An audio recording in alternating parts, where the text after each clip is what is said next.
na hinarap ni Don Pepe si Balahadja at isa pang tauhan nito na si Dax at kinantyawan na puro mahihina ang mga suntok na pinakawalan dito sa Don.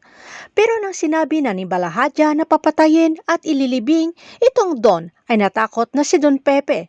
Lalo pang natakot si Don Pepe nang pinahukay siya ng paglilibingan. Nagmakaawa ang Don kay Balahadja at nag-offer ng lahat ng kayamanan niya basta pakawalan lamang siya.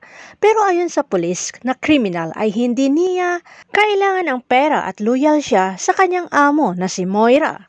Maya ng konti ay tinapon na nila ang bangkay ni Vasquez at hindi tinakpan dahil isusunod pa umano ang bangkay ng Don sa hukay. Samantala hindi tumitigil si Annalyn sa paghahanap ng ebidensya na si Moira nga ang dumukot sa lolo niya at may kinalaman si Zoe at pati ang kaibigan ni Annalyn ay tumulong na rin lalo na't lumalakas ang kutob ni Annalyn nang nalaman wala sa Apex si Zoe kanina at hindi totoong nagkita sila ni Luke na nakumpirma mismo ni Annalyn ito sa kay Luke. Samantala si Carlos naman ay takot at lumalakas na lalabas ang sekreto ay tinawagan si Moira at sinabing gawin ang krimeng ginagawa ni Moira mag-isa at huwag idama itong anak niyang si Zoe.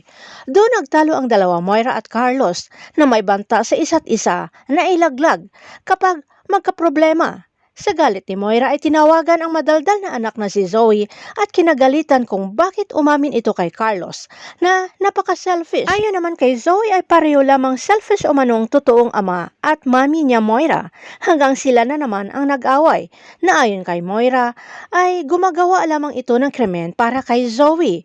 Sino naman kaya ang makalabas ng katotohanan sa pagkatao ni Zoe? Si Don Pepe ba? O si RJ? Abangan na lang natin ang susunod na episode dito sa Abot Kamay na Pangarap.